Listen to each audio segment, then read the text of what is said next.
Good afternoon, everyone. This is Olivia Marquez, and I'm a research coordinator with Health Evidence. It is my pleasure today to welcome you to our monthly webinar series. Today, we will be discussing reducing sitting time at work. What's the evidence? So this is a welcome to those who are joining us today, as we have many people who are joining us from a very international audience. So thank you to those who are joining from all different time zones. So throughout the session today, we will be posting a few polling questions through WebEx. Your participation in the polling questions is voluntary and anonymous.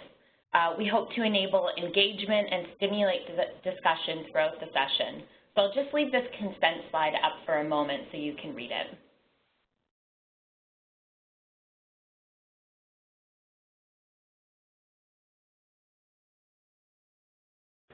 Okay, so just to let everyone know that after the session today, the PowerPoint presentation and the audio recording will be made available through Health Evidence's SlideShare account and our YouTube account.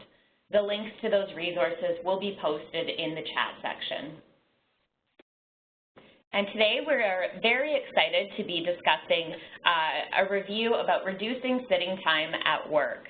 What's the evidence? So the link to the Health Evidence systematic review page, as well as the quality assessment for the systematic review, will be available in the chat function. So you can open up the systematic review and follow along throughout our discussion today as well. Just a few housekeeping items before we get started. Please use the chat section to post any of your questions or comments during the webinar. Please be sure to send your questions to all participants and not just privately to the host, although we will still see your questions. We will be having an open question and answer period at the end of the session, but still feel free to post your questions throughout. If you're having any connection issues, we recommend you join through a wired internet connection versus wireless. And should you have any issues, you can call the WebEx 24/7 helpline. So for your audio today, please listen through your computer speakers.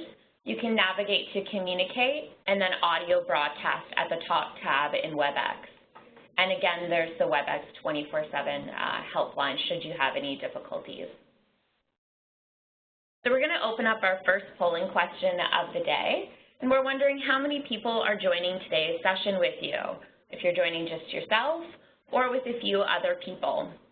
So just be sure to answer within WebEx and make sure to click submit when you've responded. So we'll leave that open for just a few seconds there, and we're seeing that quite a few people are just joining themselves, and we do have a few people joining with a larger group, which is really great to see. So this is just a special thanks to give you an idea of everyone on the Health Evidence team.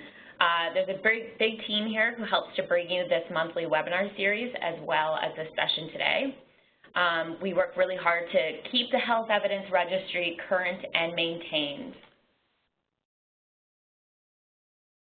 So for those of you who may not be familiar, Health Evidence was launched in 2009, and we are a service and research organization involved in knowledge translation for public health professionals. We have a registry of over 5,000 quality-rated systematic reviews that evaluate the effectiveness of public health-related interventions. So one of our goals of Health Evidence is to make research evidence more accessible and easier for professionals to use in decision-making. So why use Health Evidence? The value added in using Health Evidence is that it saves you time. We've done the work for you to screen and appraise each review within our registry. We screen all reviews for relevance to public health and keep our repository up to date, constantly screening relevant databases. So at any given time, we're about no more than 1 to 2 months behind a publication date. We've also done the work for you to critically appraise all the systematic reviews through a transparent process, whereby you can actually click on the full quality assessment for each review and see our rating based on our 10 assessment criteria. Health Evidence also has various tools and supports for evidence-informed decision-making online. And many users throughout the years have informed us that our tools and repository are simple and easy to use. All right, so we're going to move on and just show up here on the slide for a moment a model for evidence-informed decision-making, which consists of 5 components that you can see in the diagram. So traditionally, public health practitioners and decision makers do consider evidence about community health issues and local context, existing resources, and community and political climate when making decisions. However, it's become more apparent that considering evidence, which is the purple bubble in here, may be a bit more challenging. So the Health Evidence webinar series is designed to identify research evidence that's relevant to public health decisions to help you with that purple bubble in this model for evidence-informed decision-making. So we have next up here the evidence-informed public health wheel, which illustrates the steps that are involved in evidence-informed decision-making. So the wheel is a guide for practitioners and decision-makers to determine how to address a particular issue by systematically incorporating research evidence in the decision-making process. So there are 7 steps in this process, and today we will be hearing about how our presenter has worked through the first 4 steps in order to help with decision makers with the remainder of the 7 steps. So our next question we have here is posing a question about your familiarity with PICOS.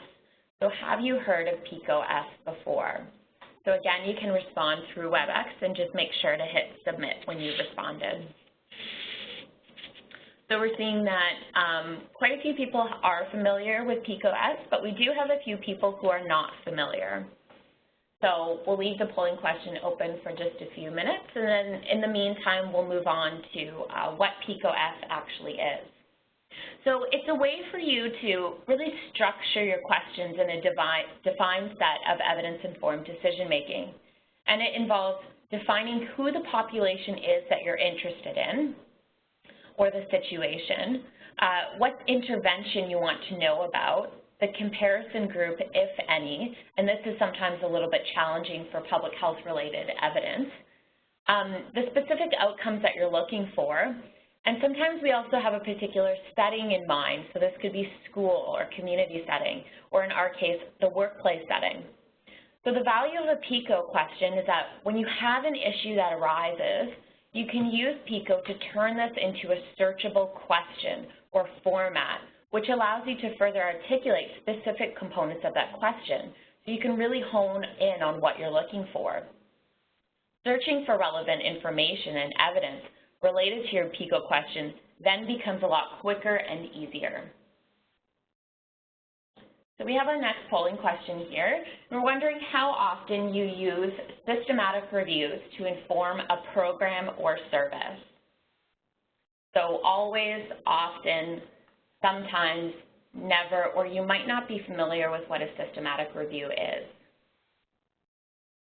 So again, thank you to those who are responding.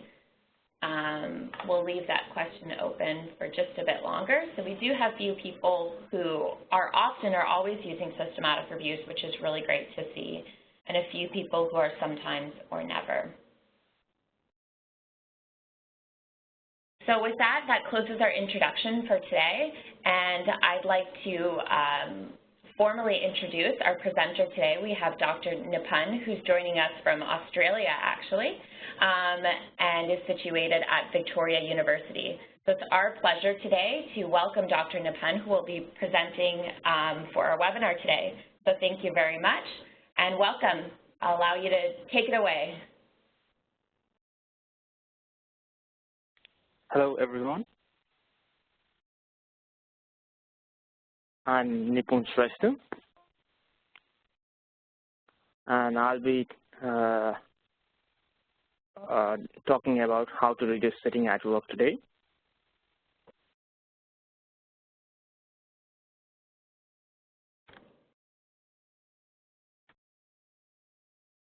My team members for this review were Katrina from UKK Institute for health promotion research, Verbeek, editor of Cochrane work, Ijaz from Cochrane work as well, Hermans from Verbeek University, Brussels, and Bhaumik from Kolkata, India.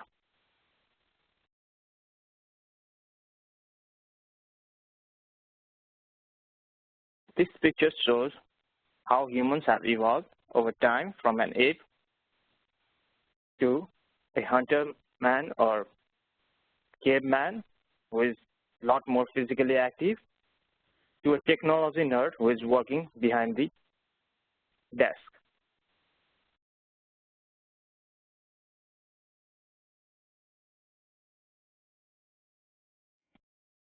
This slide shows that adults spend more than 8 hours in sedentary behavior, be it in US or European adults or Australian adults.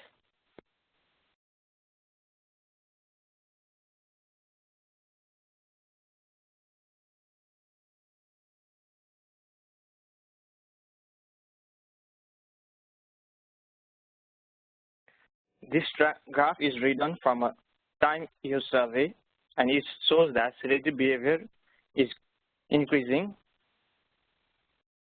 over the last 2 decades all across the globe.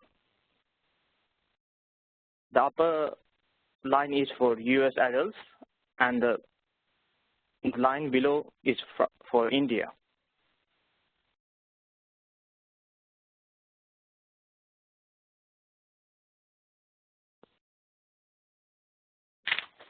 Okay, so we are sedentary. So what? What's the problem? Actually, there are a lot of problems. It increases risks for all-cause mortality, cardiovascular disease mortality, cardiovascular disease incidence, cancer mortality, and cancer incidence.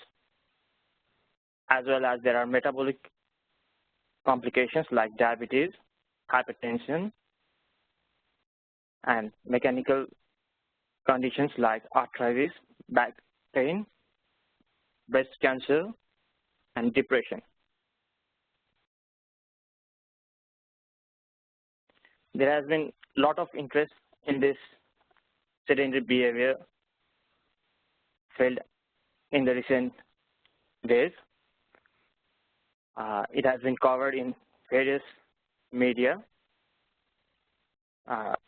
and this 39% of news articles stated that being physically active doesn't matter if you sit for prolonged periods of time. And this sitting is the new smoking is very popular slogan these days.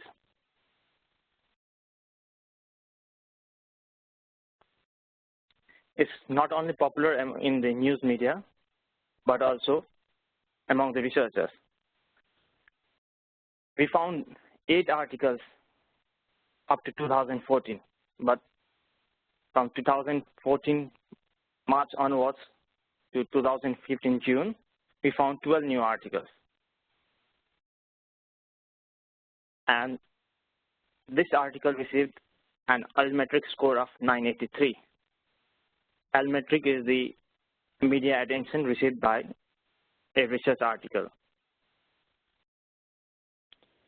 This article was mentioned in 90 news stories from 83 outlets, including Time Magazine and The Guardian.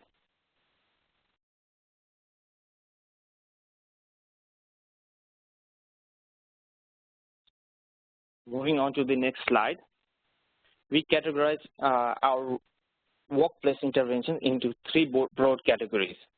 The first category was physical changes in workplace environment. And under this heading, we had 2 categories.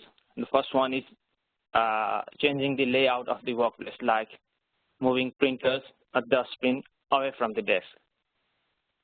And we had office desks in this category as well, like sit-stand desks, where you can change the height of the desks and work alternately between sitting and standing posture. Then we have treadmill desks, you can walk on a treadmill at a selected, self-selected velocity and work on a computer. Then the third picture we have here is of bicycle decks. You can bicycle, pedal on the bicycle and walk on at the same time. The below picture is of pedaling pedaling device, and you can place this device under your desk, and you can pedal and work on the your computer at the same time. The second category we have here is organization of work policies. Under this, we had two headings. One is social environmental support, like managerial and administrative support for reducing sedentary behavior. And the next one is working strategies, like forming working groups so that you can take a stroll during the lunchtime. The third category we have is information and counseling. Under this, we had signs and prompts. For example, computer prompts that appear on your computer screen every half an hour, instructing you to stand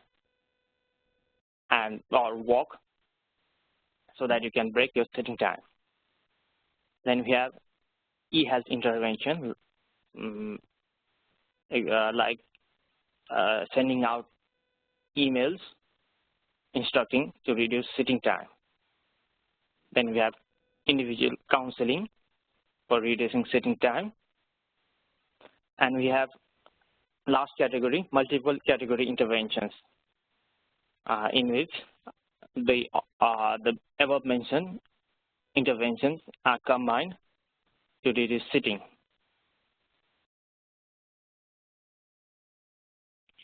So our research question was, are there good studies that show these interventions work or not?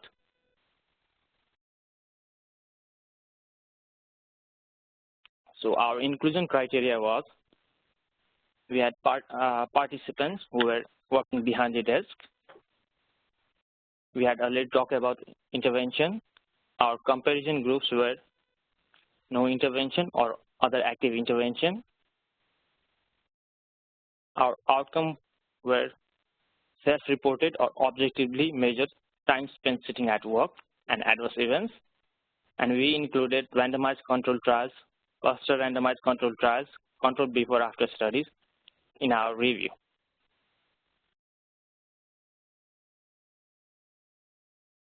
We searched 6 databases: Cochrane, Central Register of Control Trials, Medline, MBBS, CINAHL, OSUpdate, PsycInfo, and 2 clinical trial registries, clinicaltrials.gov and WHO International Clinical Trial Registry. And we found there were 20 studies on reducing sitting at work, which assessed 2,174 participants. But the quality of evidence was very low to low. We used great criteria to assess the quality of evidence. The quality of evidence was low because the studies had were at high risk of bias, because they were non-randomized studies or unblinded and because of unblinded and unconcealed allocation. And the studies most of the studies were of small sample size. We found 9 studies under the category physical changes in workplace environment, and there were 6 studies in sit-stand desk. And 3 of them were controlled before-after studies, and 3 were randomized controlled trials. There was 2 studies for sit-stand desks and counseling, 1 for treadmill desks, and 1 for cycling workstation. There are 2 studies for walking strategies, and there were 7 randomized control trials for information and counseling, and 2 studies for multiple category intervention.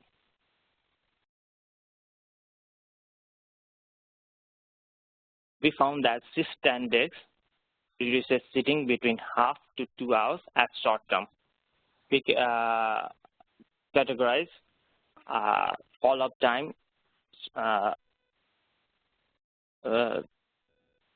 to 3 months as short term, 3 months to 12 months as medium term, and more than 1 year as long term. Ystematic, along with counseling, also reduce the sitting time in the same range as short-term follow-up. And for treadmill decks, there was half an hour reduction at short-term follow-up, but for cycling workstation, there was no effect.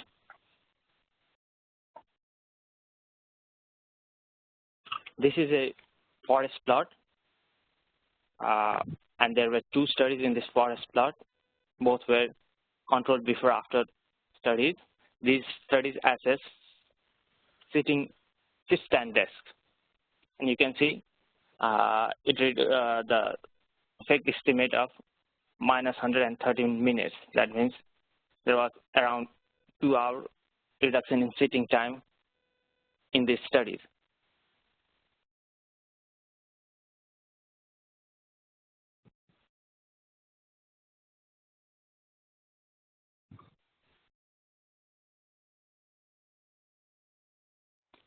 And we had 2 randomized controlled trials for ystematic as well, and we had the similar results from these studies.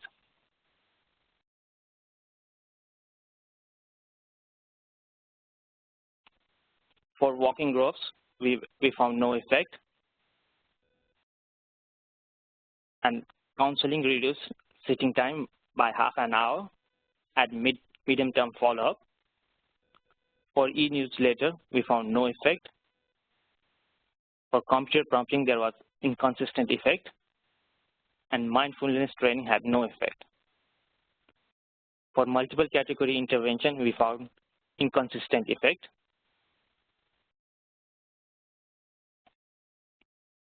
We had few secondary outcomes in our review, and for these outcomes, we found no effect for musculoskeletal symptoms, work productivity, and sick leave. And there were no studies that assessed if just standing at work increases the risk of varicose veins. We concluded that ystematic may decrease workplace sitting between half an hour to 2 hours per day without having adverse effects, and there was very low quality evidence, which is likely to change in the future with the availability of good studies.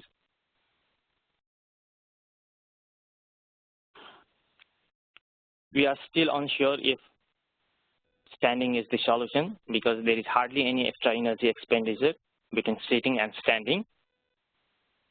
We would not recommend buying a sit-stand desk or treadmill desk because there is still no evidence that these fancy desks work. Fancy desks reduce sitting time. There were no studies from low and middle income countries. Recently, a group of experts published a guideline on reducing sitting. However, this is not an official guideline, and they recommended to accumulate 2 hours of standing and or light activity during working hours, eventually progressing to 4 hours. However, none of our interventions seem to achieve this recommendation. They also recommended breaking up sitting with standing work, avoiding prolonged static sitting, and employers should promote reduction of prolonged sitting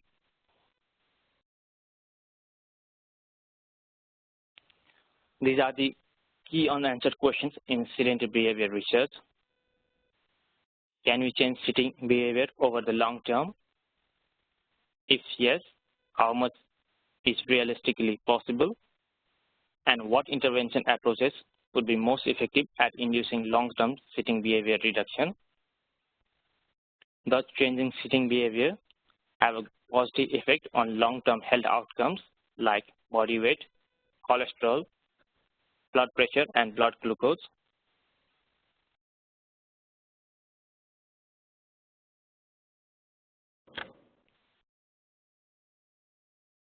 So thank you very much, Dr. Nipun. That was a great presentation of your systematic review. It's definitely interesting to hear how the limited evidence that we have has come together. I will just let you know, we do also have Joost on the line with us as well, who was another author of this systematic review. So thank you for joining us. Okay, welcome. Thank you. So that was a great presentation or overview of the systematic review. We'll now open up the session to any questions from our attendees. And you can post your questions in the chat section. And I will be able to read those aloud to our presenters to go over their systematic review. So we do have one question from a participant who is asking, what would prolonged sitting or standing be defined as? How long? Like, what's the time period or duration that defines prolonged sitting or standing?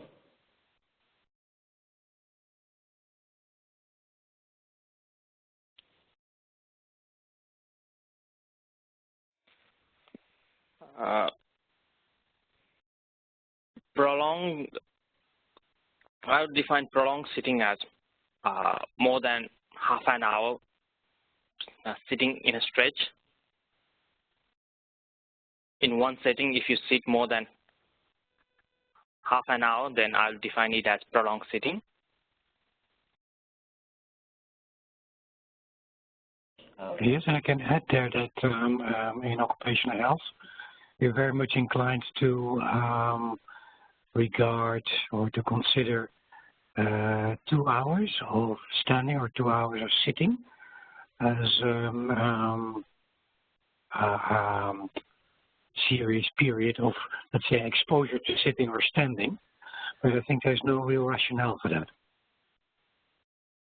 Okay, that's very helpful. Yeah, it definitely helps us to keep in mind what sitting and standing or the effects that they have.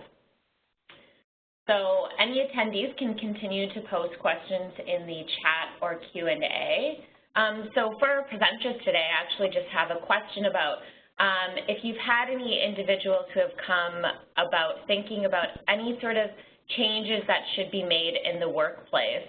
Have you had, do you have any suggestions for individuals, or has anyone requested any sort of recommendations based on your systematic review?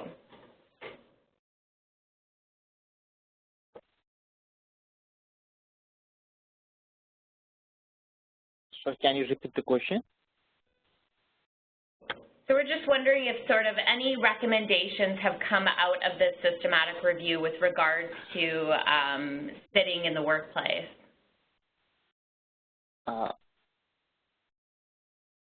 Actually, there was only low quality evidence, so we couldn't make any recommendations. We only recommended that there should be more research and more good quality studies. I think you can also formulate this in a more positive sense, Nipun. What I used to say is that if people are happy standing and doing their work standing, there's probably nothing against it because we didn't find so far any adverse effects. And if it feels good for them, it's okay. But I think we are in a situation that many people are inclined to say everybody should do their work standing. And I think this evidence is not enough to make the whole world do their work standing. Yeah, and I think from this evidence you can either say that one way of preventing sitting would be better than something else. It's clear that you can prevent sitting by standing, but it's a little bit unclear if you can add an extra amount of energy expenditure by, for example, cycling under your desk, because there's so little studies that show that this is feasible and that you can do this in the long term. And of course, these things only work if you can do it in the long term, because we are talking about long-term exposure leading to chronic diseases. So if you ask, can you give any recommendation what you should do at work, is very unclear based on this evidence. But if you're happy to do your work standing, I would say it's okay. Another issue, I think, here, which is very important, is that the idea is that sitting at work is an additional risk factor, regardless of what you do in terms of physical activity outside work. And I think a recent systematic review published in the Lancet about the evidence of the combination of physical activity and sitting showed that to a certain extent you can still repair the adverse effects of sitting as long as you are really physically active outside work. So for the moment being, if you are asked about recommendations, I would say the best you can do is be physically active outside work. For example, cycle to work, or have a nice sports activity that you can engage in multiple times during your free time, and that will probably still offset the adverse risks or the adverse health effects that are caused by sitting at work. Maybe that helps. That's great, definitely. Thank you very much for your response. So we've had a few more questions in the meantime, which I'll read aloud to you. So one of our first ones is from a participant saying, thank you for your presentation today. But they were a bit confused by assessing the impact of cycling desks by the degree of not sitting. They require sitting to move the pedals. So is there maybe another measure to use to assess cycling desks?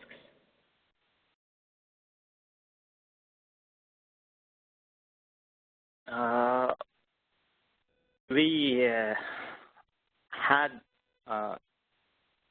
in our inclusion criteria, like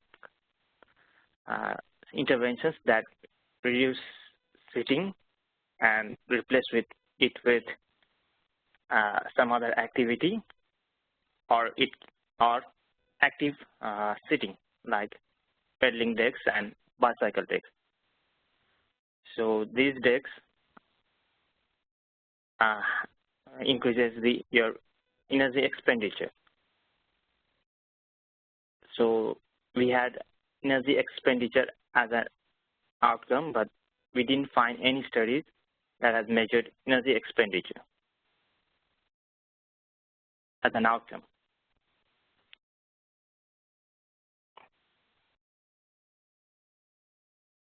That's great. Thank you, Nipun.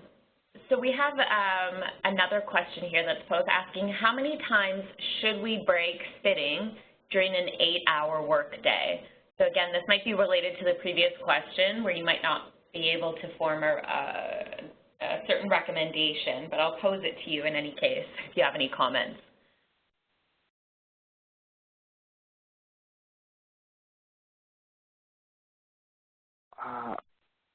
It is recommended that you should take frequent breaks, but right now there is no clear guideline or instruction that how frequently you should take breaks. But it's good if you can take breaks as often as possible.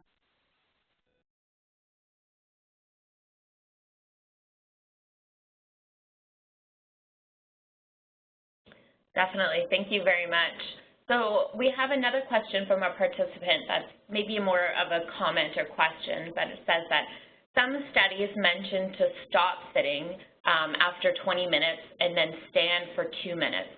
but these studies were mainly focused on obese people. So they found already an effect for them, but not for non-obese or otherwise healthy weight individuals. So do you have any comment on that?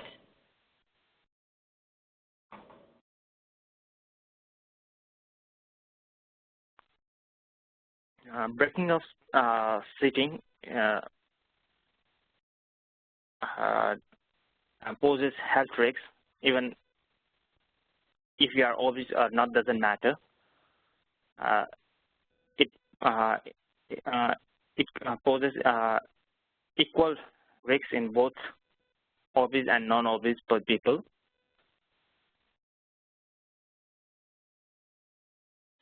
Here, there are studies in obese people recommending taking breaks after every 20 minutes. But right, as I said earlier, there is no any clear guidelines or instructions for taking any such breaks, and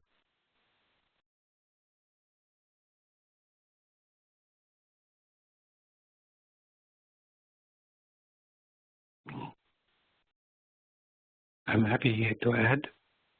Okay, that'd be great. And I'm happy to add that it all depends, of course, on what kind of mechanism you consider that would lead to the adverse health effects. If it is energy expenditure, that is the most important, and I think in general, for the kind of diseases that we consider, cardiovascular disease, excess mortality, cancer, I think we very much regard vigorous or moderate to vigorous exercise as the most helpful or beneficial factor, and not having moderate to vigorous exercise would then lead to the excess risk for an adverse health effect. So I think we wouldn't regard standing up every now and then as moderate to vigorous exercise, and in terms of the mechanism of being physically active, this wouldn't help much. But we don't know what this mechanism is about the adverse health effect of sitting, and there's many more explanations. It could be that it's just helpful to get the circulation going more, and that would be the helpful effect. And then this standing up every now and then would be helpful. But I think at the moment there is no real evidence that would confirm one of these hypotheses or another. Thank you very much for adding to that. That's great. So we have another question from our participant about a few of these studies that you came across. So one, did you come across any research that looked specifically at interventions in workspaces or shared workspaces?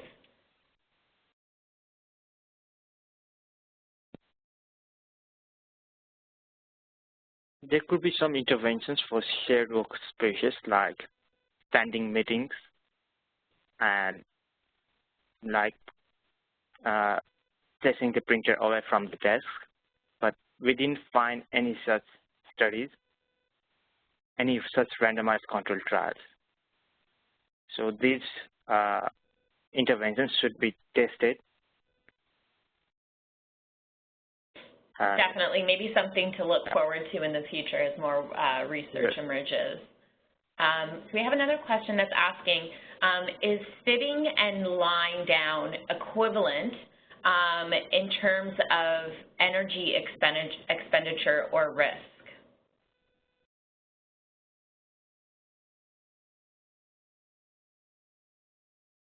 There is sitting and lying down have equal energy expenditure, but the risks are different.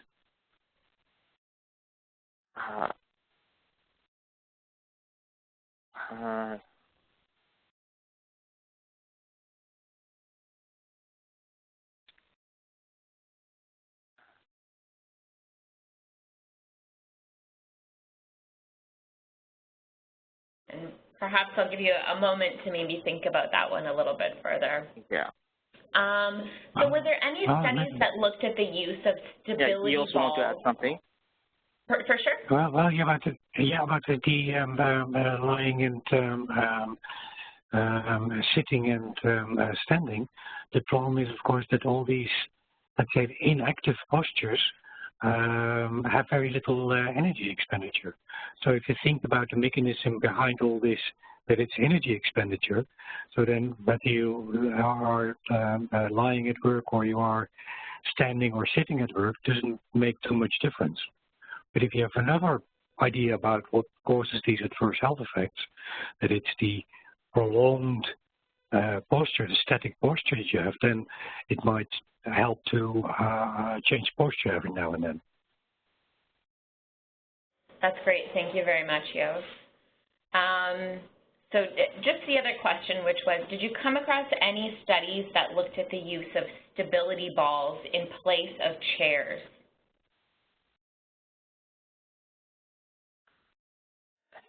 We didn't find any studies that looked at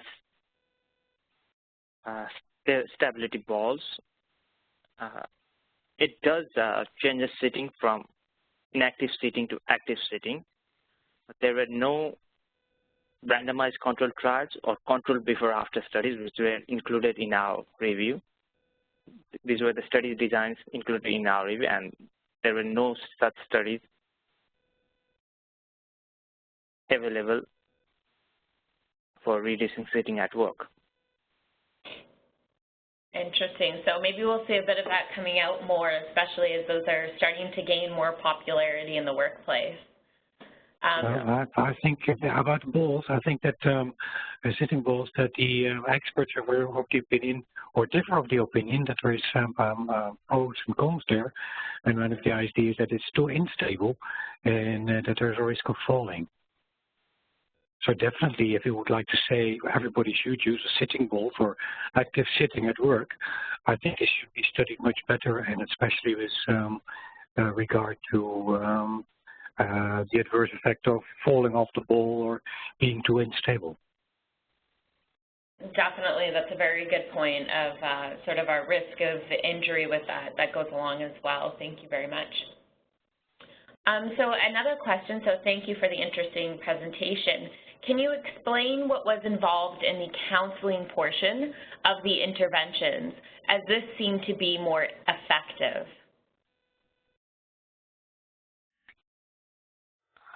Counseling were the one-to-one counseling, which we call motivational counseling. There were trained counselors who motivate people to change their behavior at workplace.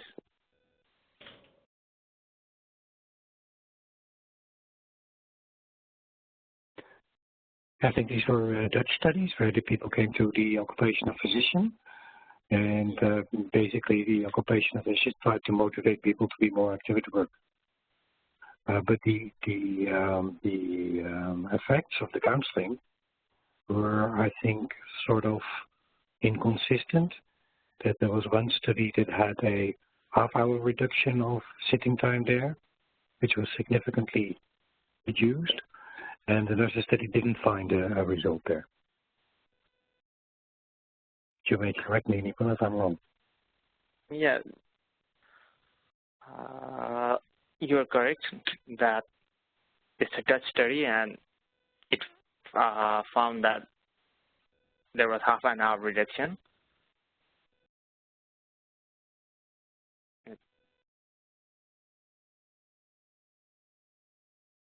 But the information we had on the intervention wasn't so detailed, so basically it was actually the occupational physician telling the workers who came for a health examination that this would be a good idea.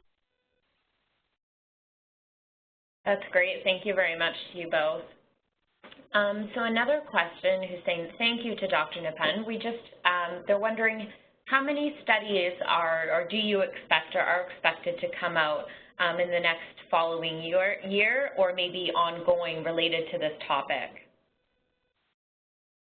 We are currently in the process of updating this review, and we expect 8 to 10 more studies in our next update, and maybe we can publish it by next year. That's great. Thank you. I can definitely imagine that it's an emerging body of literature, so there will be a lot coming out. There was 8 studies in the 2015, and when it republished it, there were 20 studies. So you can imagine there are a lot of studies coming out, and we hope we can find some good studies to make some really good conclusions. Yeah, I think if I may add, Nipun, I think what we especially need is good studies, because as you have seen, the quality of the studies was really very low, in terms that even though you could see that in the study the intervention reduced the sitting time, the results weren't very credible, because in the intervention group, for example, there were very motivated public health experts, and the control group consisted of people who did ordinary office work and weren't involved in this experiment at all. So you can imagine that when you have very motivated public health experts to do this intervention, you can achieve very bigger effects, much bigger effects than you would involve a real random group of office workers. And I think that is what we're talking about. So what we really need is bigger studies that are of much better quality than we have so far. And I haven't seen them so far. I'm not sure, Nipun, if you are aware of any good bigger studies of higher quality. I'm not sure as well, yours. There are some studies, but I'm not sure if they are good or bad. Yeah. Definitely, it will be interesting and definitely necessary to have some more higher quality studies, which is a huge limitation to, creating any sort of solid findings from the systematic review. So there's another sort of question or comment from an attendee that's asking basically, there's a tendency today to stand as much as possible, and I think that's what a lot of the emerging body of evidence is sort of suggesting, is that standing is so much better than sitting, but there may or there are negative effects associated with standing, sustained standing as well. So sort of, do you have any comment on this balance between sitting and standing? As we previously mentioned, too much of either is not good. Too much standing causes various health problems like back pain and varicose veins, and there are many problems with sitting as well. So it's better if we can alternate between these two postures.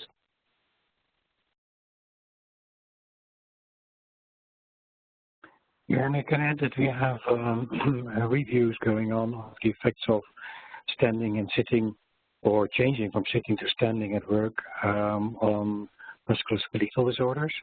Exactly what Nipun is mentioning, that we want to find out better what the effects are on back pain and other musculoskeletal pain. But these aren't finished yet, and then we hope that we can better understand what the potential adverse effects of standing at work are. That's great, definitely. It would be interesting to see how that sort of evidence comes about, because there are certainly a lot of workplaces where standing is the dominant position to be in versus sitting. So sort of that balance between sitting and standing in those workplaces. So there's another question asking, did you find any research around the physical layout of the office? So where workspaces are actually located?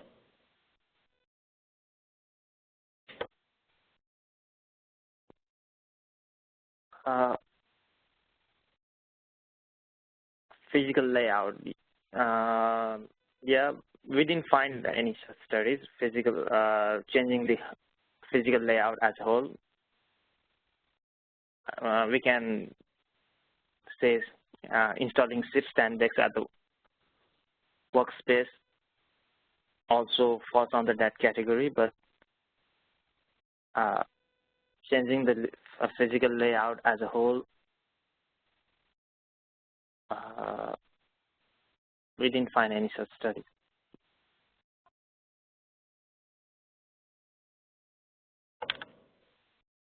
That's interesting. Maybe that's something that will come out with additional evidence in the future. So we have another question here that's asking, what was the average duration of the included studies? Is it possible that longer duration interventions are needed to observe true effects?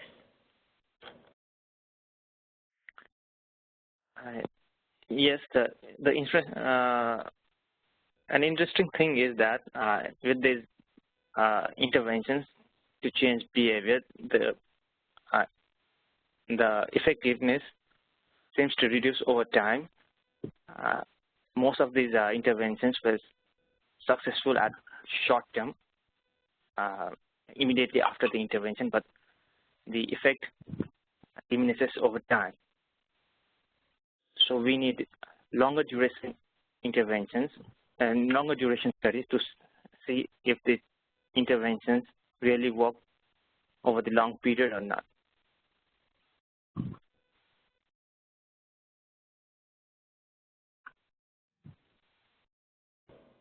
We don't have any studies that assess these interventions in the long term. So we need better studies that have long-term follow-ups. That's great, thank you. So just in the interest of time, there's a few more questions which I'll read aloud to our presenters. But in the meantime, I will just move the slides along. We have 2 more polling questions for our attendees who are still in the session. One of them that we'll post up is asking about the information that was presented today, if you found this helpful. And we'll leave that open for just a few moments, and then I'll move us down to our last polling question. So we'll leave that first one open for just a little bit. And in the meantime, for our presenters, we have one more question that is perhaps more of a comment from a participant who's saying that as a practitioner in the field of ergonomics, standing workstations have a great effect in reducing overall postural and mechanical lower back pain. However, utilization for optimal duration is a downfall. So perhaps just as a question to that comment is, have you come across any research or is there any sort of aspect of the interventions that you've come across that actually encourage utilization of standing workstations?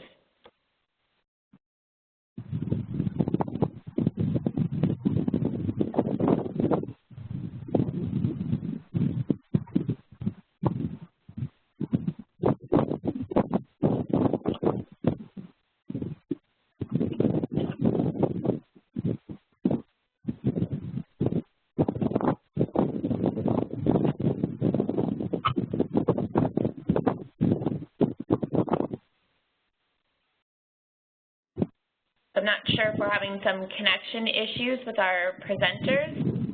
Yeah. Can you repeat the question?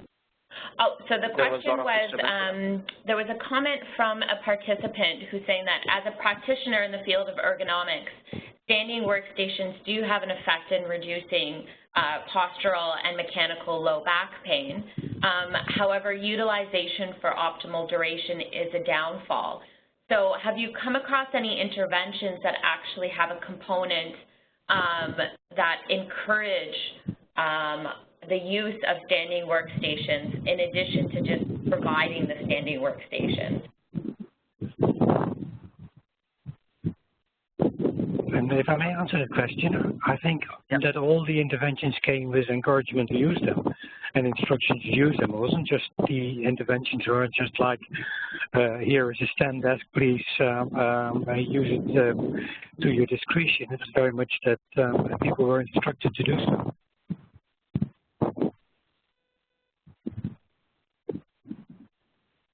But if you talk about the evidence for sit stand desks in decreasing or preventing back pain, I think I would disagree that that is very clear. And that's one of the reasons that we have these systematic review processes going on at the moment to find out if that is really the case, because of course that would be a great incentive to use these sit-stand desks in addition to be physically more active. But I think it still remains to be seen what the outcome of the reviews will be. That's great. Thank you very much, Joost, for that comment about how we can actually, move across that hurdle of maybe getting people to use them and what the evidence is on that in general. So with that said, we've just moved through our last few polling questions. So we have one more slide up here for our attendees, which is what you can do now that you have the evidence, and if you're not familiar with health evidence. So we do encourage you to visit our website. We have a repository of over 5,000 quality-rated systematic reviews on the effectiveness of public health interventions. We invite you to register as a user on health evidence. You can then select to receive our monthly tailored registry updates on the first of the month and register for our monthly newsletter, so you can actually keep up to date on our monthly author-led webinar series. We invite you to tell your colleagues about health evidence and follow us on Twitter. We post review-related tweets daily based on recent methodologically strong systematic reviews from our registry. Encourage your organization to use health evidence to search for and apply quality-rated systematic review evidence into program planning and decision-making.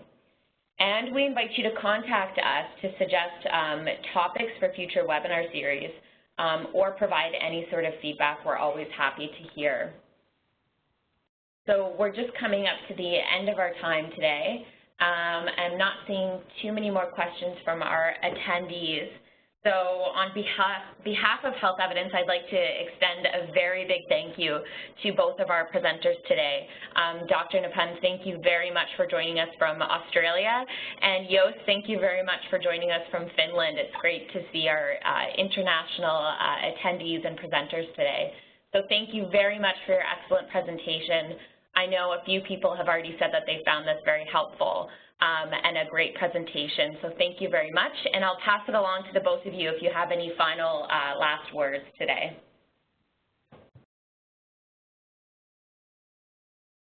No, I would just say thank you very much for having us there and giving us the opportunity to present the work we did on the review. And we do hope that with the coming update, that we'll be able to be a little bit more positive about the evidence and a bit more certain about the findings of the studies, because that must be disappointing to many people. Thank you very much. Thank you very much, all of you, for allowing us to present our review.